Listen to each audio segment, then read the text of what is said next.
Ready? We'll start with our opening prayer.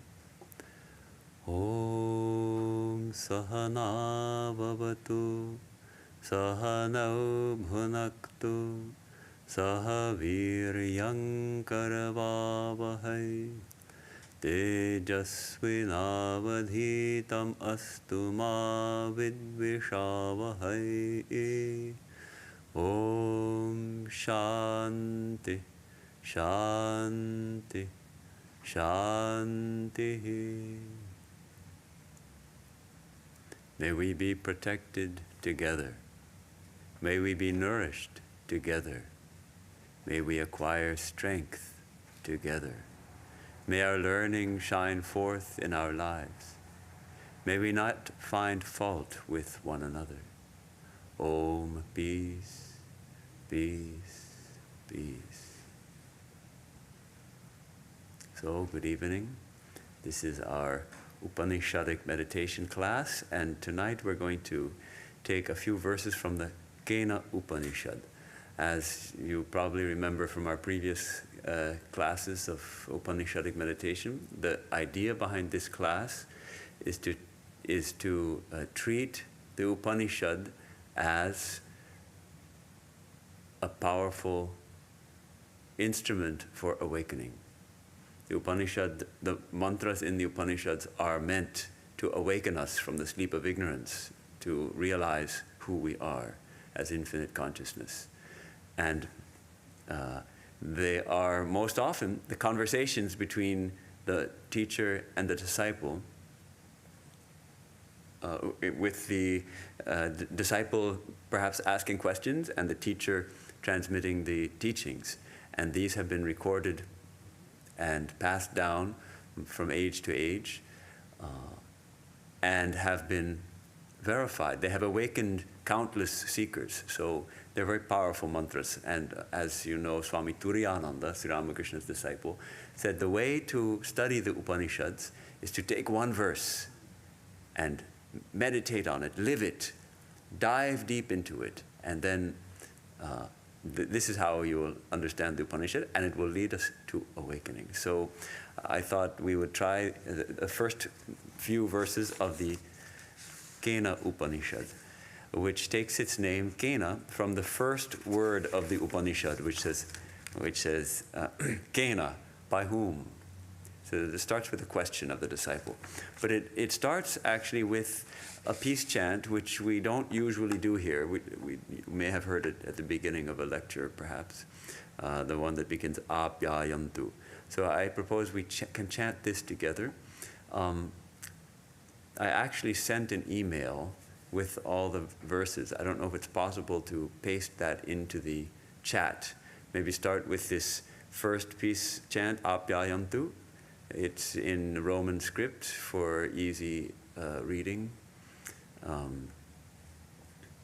So we're going to, so if anyone wants to chant along, so I'll chant it piece by piece. Om āpyāyantu mamāṅgāni. Together. Om āpyāyantu mamāṅgāni. Vāk-prāṇaś-cakṣuḥ-śrotram. Vāk-prāṇaś-cakṣuḥ-śrotram. Atho balam. Atho balam. Indriyāṇi ca sarvāṇi. Indriyāṇi ca sarvāṇi. Sarvaṁ brahmaupaniṣadaṁ. Sarvaṁ brahmaupaniṣadaṁ. Mā'haṁ brahma nirākuryāṁ. Mā'haṁ brahma nirākuryāṁ. Brahma nirākarod. Brahma nirākarod. Anirākaraṇam astu. Anirākaraṇam astu. Anirākaraṇam me astu. Anirākaraṇam me astu. tadātmani nirate upaniṣatsu, tadātmani nirate upaniṣatsu, dharmāste mayi santu, dharmāste mayi santu, te mayi santu, te mayi santu. Om śāntiḥ, śāntiḥ, śāntiḥ. This is a beautiful prayer, and it begins with a prayer for may my body, my senses, all my organs, may they become strong. May they be nourished. All the parts of my body. In other words, vāk, my tongue, the organ of speech, prāṇaha, the life force, cakṣuḥ, the eye, śrotram, the ear, the balam, indriyāṇi, sarvāṇi, all of them, may they become strong. Balam. Okay? May they become strong and nourished. This is our instrument for spiritual practice. Let it be strong so we can practice intensely and realize. Then, this is remarkable. This is our Vedantic teaching, sarvaṁ brahmaupaniṣadaṁ. All is indeed Brahman, as is declared in the Upanishads. As is told in the Upanishads, all is Brahman. Sarvaṁ brahmaupaniṣadaṁ. All is Brahman. Now, this is very interesting. Mā'haṁ brahma nirākuryāṁ. May I not deny Brahman. May I never deny Brahman. May I never forget, in other words. May I not deny that Brahman is the reality behind everything, that everything is a manifestation. May I not deny that. May I not forget that. May I not get sucked into the world and forget that actually this is Brahman. And then, mama brahma nirākarod. May Brahman not deny me. May I not deny Brahman. May Brahman also not deny me. And then two more. We're expressing the same kind of idea. So we had mā'haṁ brahma nirākuryāṁ, mama brahma nirākarod, anirākaraṇam astu. Anirākaraṇam astu. May there not be any denial at all on the part of Brahman, and anirākaraṇam me astu. May there not be any denial on my part. So it's again emphasizing this, may there not be any denial at all. Then finally, tadātmani nirate upanishadsu. All these virtues described in the Upanishads, the virtues that we need for advancing to realization, for actually realizing the truth. May they be mine. May they come to me. May they belong to me, who am devoted to Brahman. Te mayi santu, te mayi santu. May they be mine. Om, peace, peace, peace. So this is the peace chant for the Kena Upanishad, and it's an important peace chant. So, were you able to put it into the chat? So people who are following along may also read. Okay, good, very good. We may also read the prayer. So let us take this as our first verse for meditation. It's a peace chant opening our study, and it's a prayer first that our body, our mind, our senses, all our organs may be strong, may be nourished. Secondly, that reminding ourselves that everything is Brahman.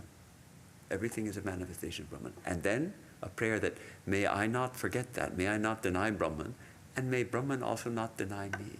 May there be no denial. And finally, a prayer for all the noble qualities that are required in spiritual life. We can think of what they are. Shraddha, brahmacharya, satyam, ahimsa, all these kind of qualities. So let's chant it together. And since you have the text, I think we can try to chant it together, and then we'll have what we call silent meditation and I'm setting a time, not a timer, but a little stopwatch so I can see how long we're meditating. About 5 minutes. And the idea behind meditating on a verse, we can recite the words slowly to ourselves, or take the essence of that verse. And this prayer is one that can generate great enthusiasm, I think, great enthusiasm for study and for realization. That's the purpose of it, to generate that enthusiasm, that conviction, that determination that, yes, I will realize this. So let's chant together. Om āpyāyantu mamāṅgāni vāk-prāṇaś-cakṣuḥ-śrotram atho balam indriyāṇi ca sarvāṇi sarvaṁ brahmaupaniṣadaṁ mā'haṁ brahma nirākuryāṁ brahma nirākarod anirākaraṇam astu anirākaraṇam me astu tadātmani nirate upanishadsu dharmāste mayi santu te mayi santu. Om śāntiḥ śāntiḥ śāntiḥ.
some people may ask, why should we chant these mantras in Sanskrit? Isn't the meaning the important thing? And that's true. Probably it's certainly also powerful to understand the meaning, but we feel that the Sanskrit language has a special power. It's been used to express the highest truths, and these have been memorized and passed. These mantras have been memorized and passed on from guru to disciple over millennia. So they gather a power because they've been chanted and meditated on by thousands of sages, illumined sages, and hundreds of thousands, if not millions, of seekers of the truth. So they have a power intrinsic to them in the sounds. And the more if we can learn a little bit of Sanskrit and then chant these, it gives extra power. Of course, one of our presidents, I don't remember who, said that since Swami Vivekananda gave the highest truths of Vedanta in the English language, he has also rendered the English language as a holy language. So English language is also holy. All language is holy. It's a expression. It comes out of the divine. It comes out of the Om, and it is naturally sacred. So we consider all of it as sacred. And why do we chant 3 times peace at the end of a peace chant? The 3 areas of disturbance. The disturbances that come from within ourselves, the disturbances that come from other beings, and the disturbances that come from nature. So within ourselves means bodily disease or mental anguish. Other beings means not only human beings, but tigers and mosquitoes both have the possibility of giving us trouble.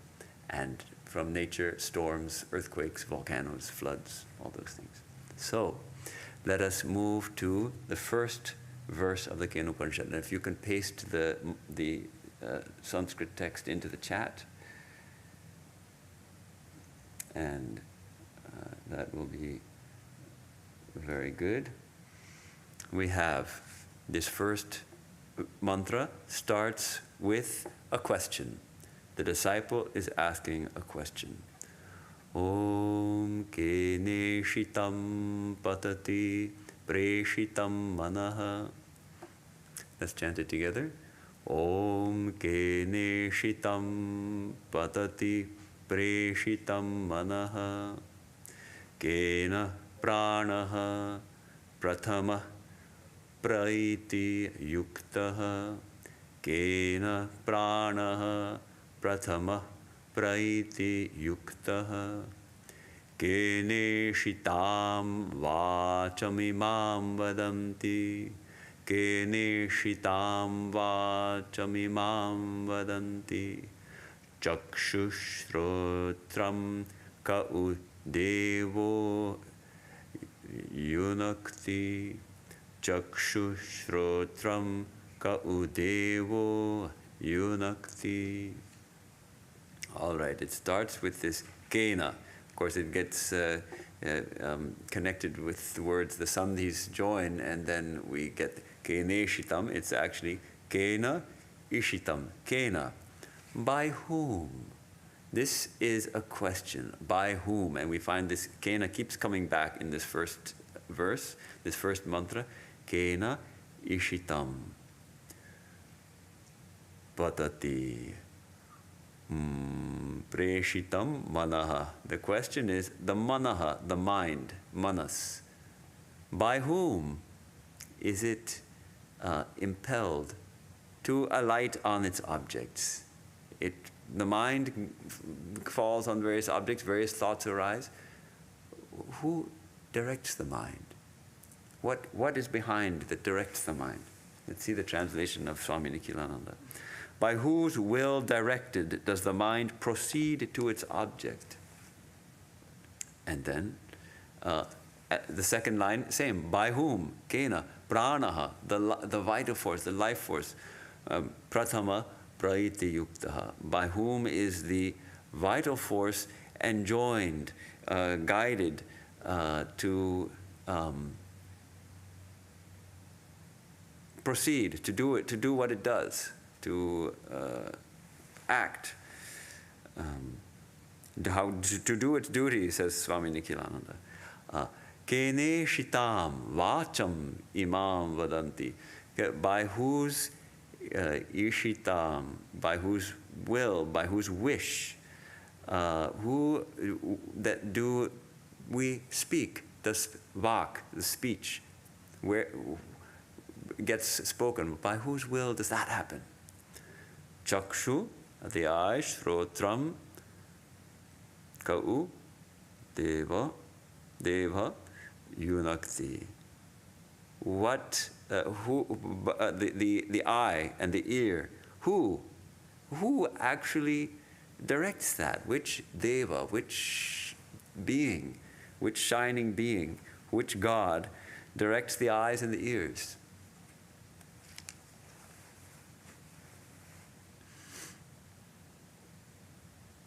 Vedanta begins with inquiry into an understanding that what we see, what appears on the surface, it's not the actual reality. We get this understanding that what I'm seeing, there must be something behind this. What is behind this?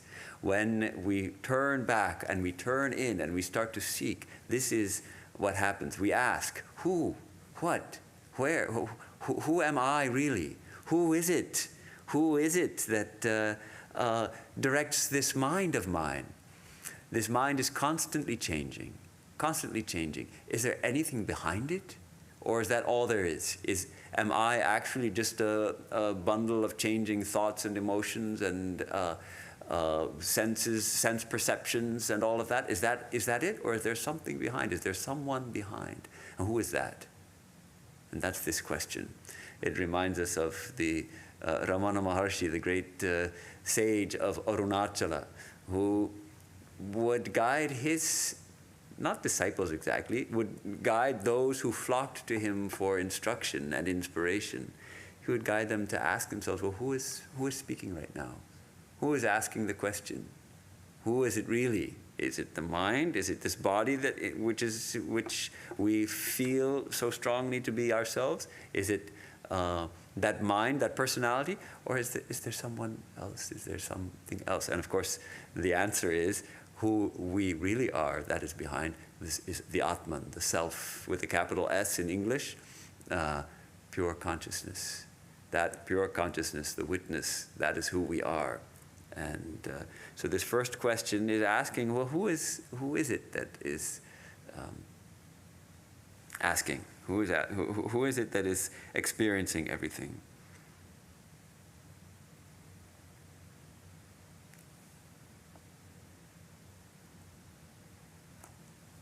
So this is really a question the disciple asks the teacher to teach me about the truth, teach me about who, teach me about the Atman, what is this? So this will be the first mantra of the Upanishad after the Śānti Mantra, which we'll take now for meditation.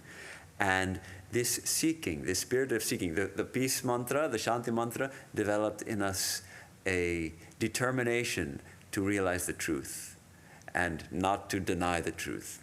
And now we develop this spirit of inquiry, of yearning to know, who is it? By whom does all this go on? Who is behind? So let's chant it once more, and then we'll have, as before, the 5 minutes of meditation.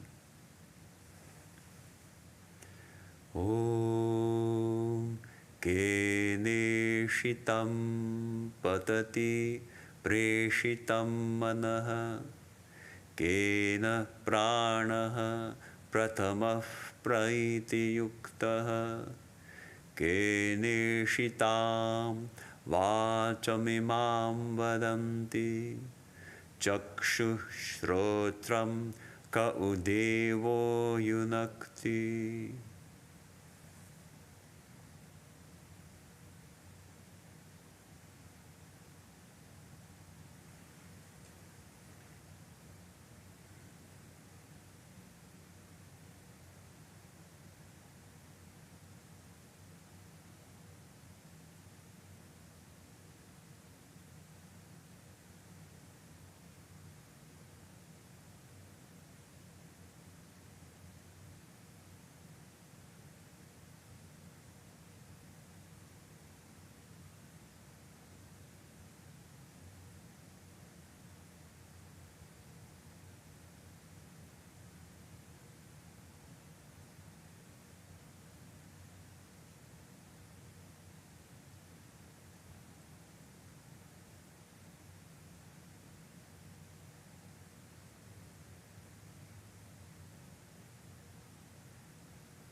So, this question, by whom is this mind directed? By whom is this life force activated?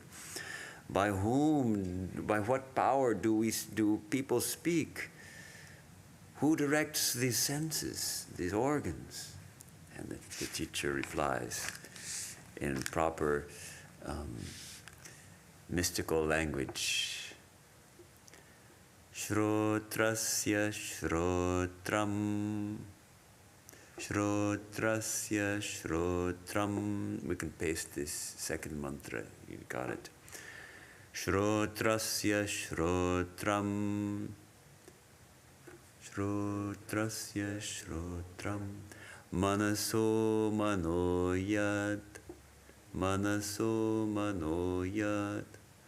Vacho havacham, vacho havacham, sa upranasya pranaha, sa upranasya pranaha.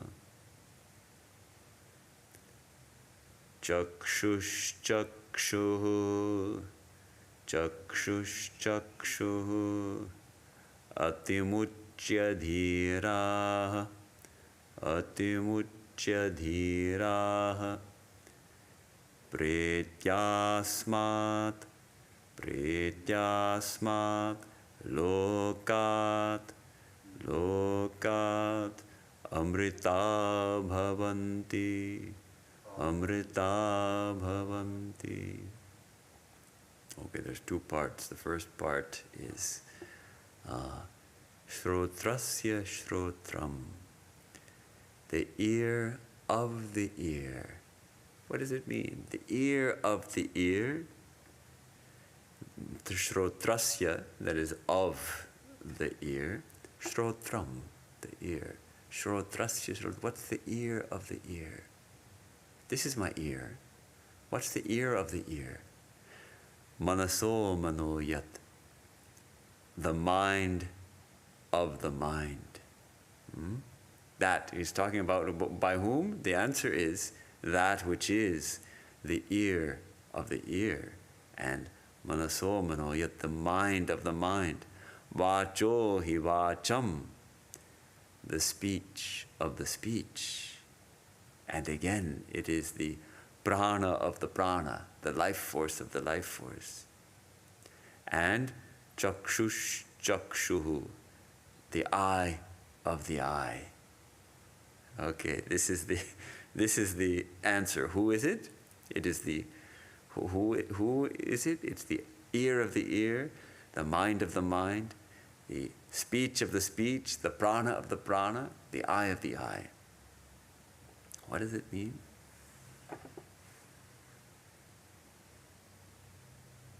The organ of hearing. Let's take, for example, the organ of hearing. I'm speaking right now, you're hearing. It is entering, we have this funny flap on the side of our heads, and that catches the sound waves and sends it inside the head. And inside the head, there's, in the ear, there's a tube with these little hairs in it, and the hairs vibrate, catch the vibration of the air and vibrate and send nerve impulses to the brain. And it is there in the brain that the actual organ of hearing exists. This is the external instrument, and inside is the organ of hearing, which translates those vibrations of the little hairs, the cilia, into what we experience as sound. Okay, that's the organ of hearing. But actually, it's all unconscious. It's still in the realm of matter. It's only matter. It's unconscious. Who is it that actually hears? What actually hears? What makes it possible for us to hear something? Where does that sound arise? It arises in consciousness. That consciousness, which is who we are. When we hear something, how are we aware of it? Where do we hear it? Do we hear it in our ear? Is it in our brain? That sound, these are the instruments which allow that sound to arise in our consciousness. We become conscious of a sound. And likewise with all the sense perceptions. If we see something, how is it? It's a little easier to think about with hearing because the sight is so overpowering. If we close our eyes and just think about the sound that we're hearing right now, where is it? Where is it arising? It's entering the ears and it's being converted into an experience of sound. But all these organs are simply dead, dull matter, insentient. It's the sentiency. It arises in that consciousness, which is who we are. So that's what this mantra is pointing out to us. And let me see how Swami Nikhilananda translates this. He has a nice translation. It is the ear of the ear, the mind of the mind, the speech of speech, the life of life, and the eye of the eye. Okay, now the second part of this mantra is also important, because here the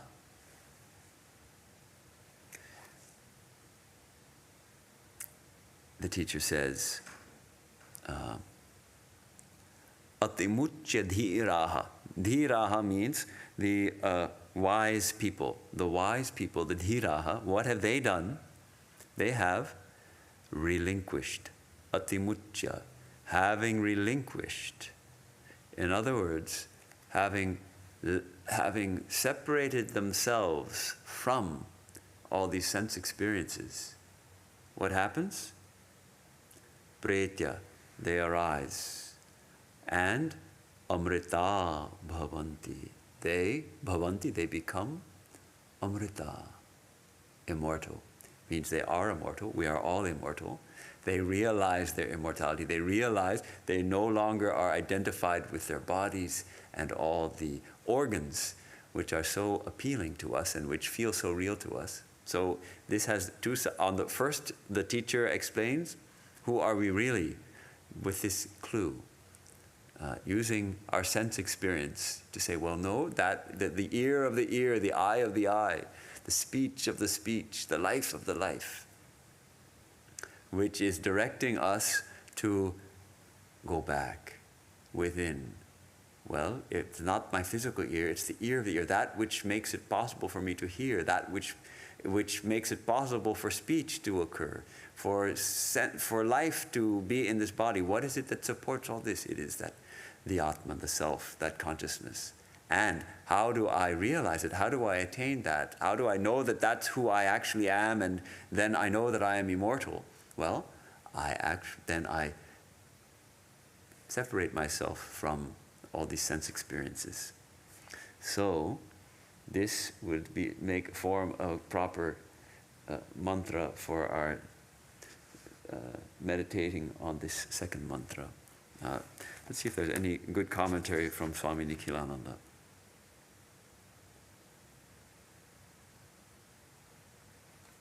He says this kind of thing. The second word ear, the ear of the ear, this of the ear denotes the instrument of hearing, which is the subtle organ behind the outer ear, by means of which one hears a sound. According to the Upanishads, however, the organ itself is not the real agent of hearing, right?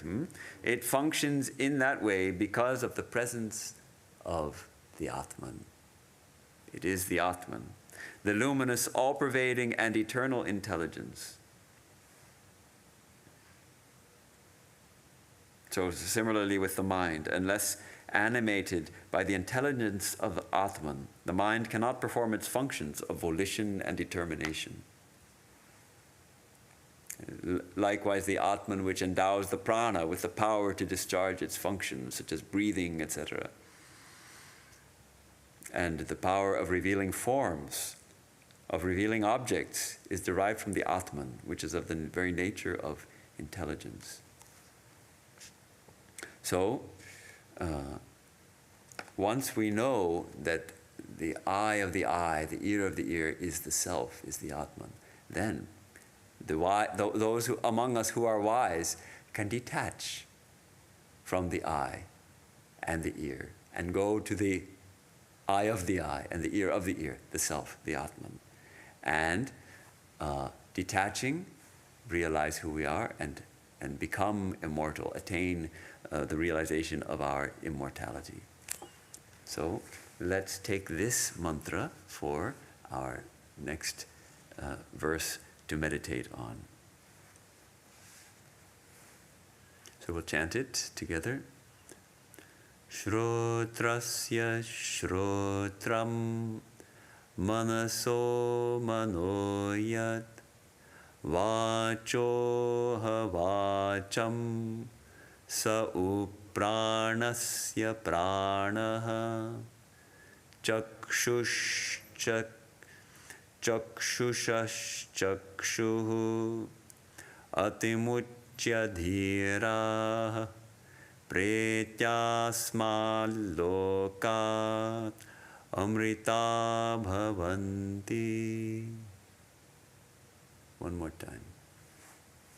Śrotrasya śrotram manaso manoyat vachoha vācam sa uprāṇasya prāṇah cakṣuṣaś-cakṣur-atimucya dhīrāh pretyasmālokat amrita bhavanti.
So, this is beautiful.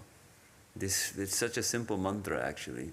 And you can easily memorize this, especially this first part. Śrotrasya śrotram manaso mano yat vacho hi vācam sa uprāṇasya prāṇaha. A very powerful mantra. All right, what's our time? 10 minutes. Do we have time for one more? All right, verse number 3. Actually, verses number 3 and 4 are often done together.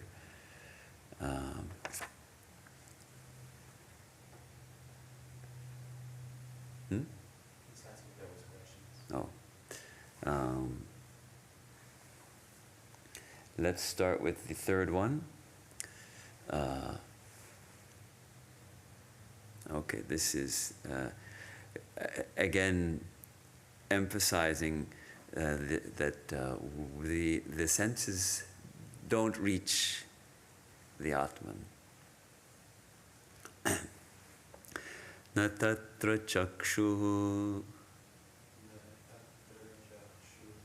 gacchati na vāk-gacchati.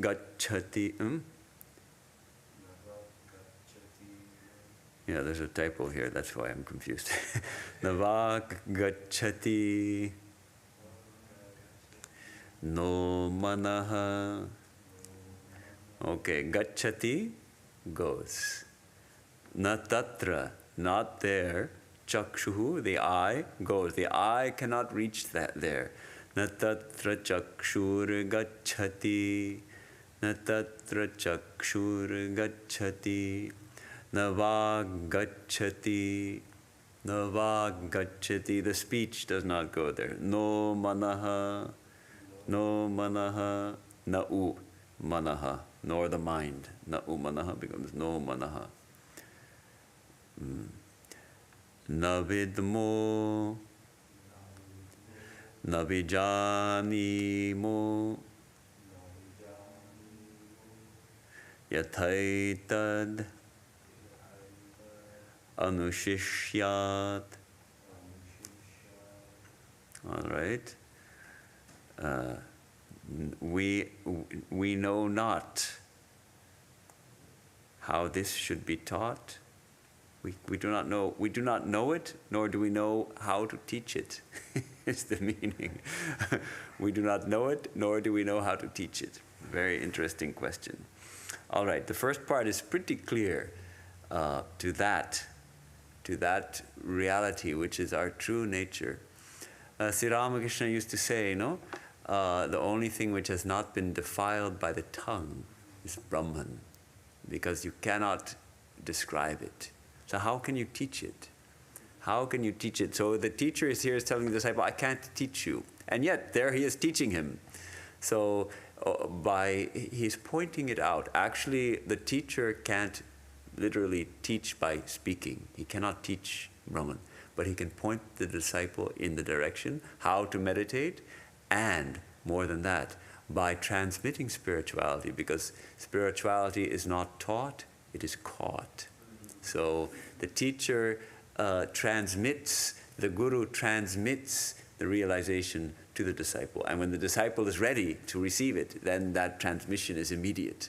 Otherwise, that transmission may take time to ripen as the disciple goes on practicing. So this is the beautiful mantra here. Let's see how Swami Nikhilananda translates this. The eye does not go thither, nor speech, nor the mind. We do not know it. We do not understand how anyone can teach it. All right. So we know that in Vedanta we say that the Brahman is the reality, that infinite consciousness, existence of the very nature of existence, consciousness, and bliss, and all these things that we experience with our eyes and our ears and what we speak are well, depending on how we look at it, they're either they're illusory or they're certainly temporary and constantly changing, and yet behind them is this consciousness. So they cannot reach it, and yet if we look behind them, we have to peel it back, as it were, to reveal Brahman there. And yet, why can we not teach it?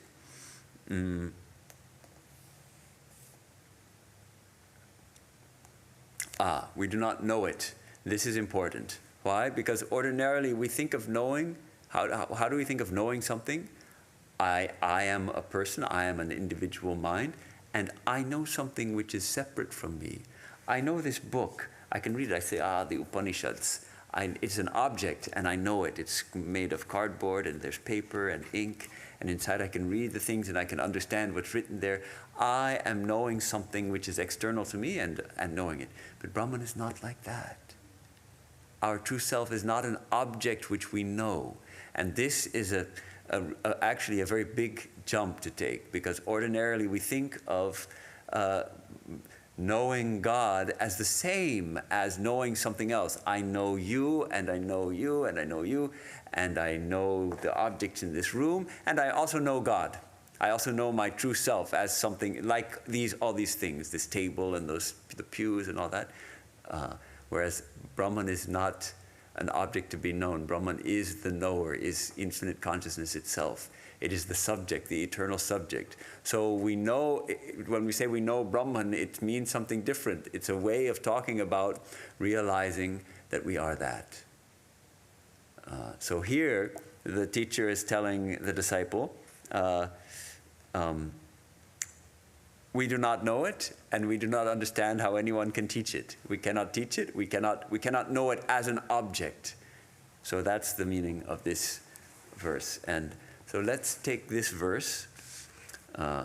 Again, the eye cannot go there, nor the speech does it attain that, nor the mind. And we don't know. We know it not. And how can it be taught? We know not how it can be taught. Because it is not an object. It is the eternal subject. All right, shall we chant it? And we'll have a meditation. We're going to go just a little over time. It's already 8:29. But I think it's worth it to take those 5 minutes. Yeah?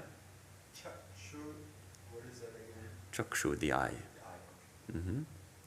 Vāg Vāk is speech. Mana is mind. Okay. Na tatra cakṣur-gacchati. Well, let's chant it together. Na tatra cakṣur-gacchati, na vāk-gacchati, no manaha, na vidmo, na vijanimo, yathaitad anushishyat.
This is a wonderful way of practicing.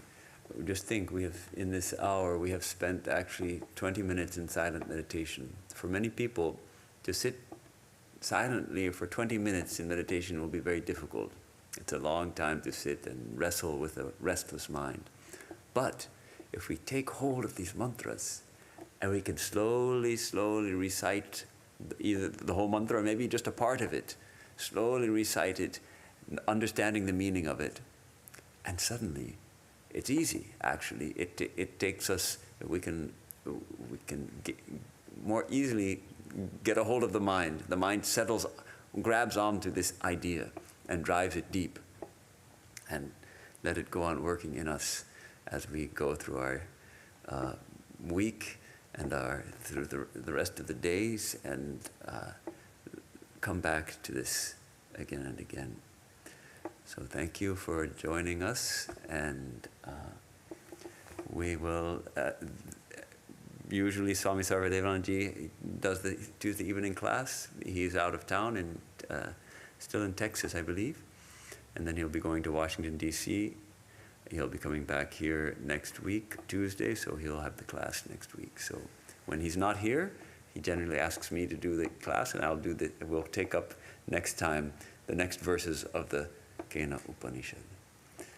Om asato ma sadgamaya tamaso ma jyotirgamaya mrityor ma mritangamaya.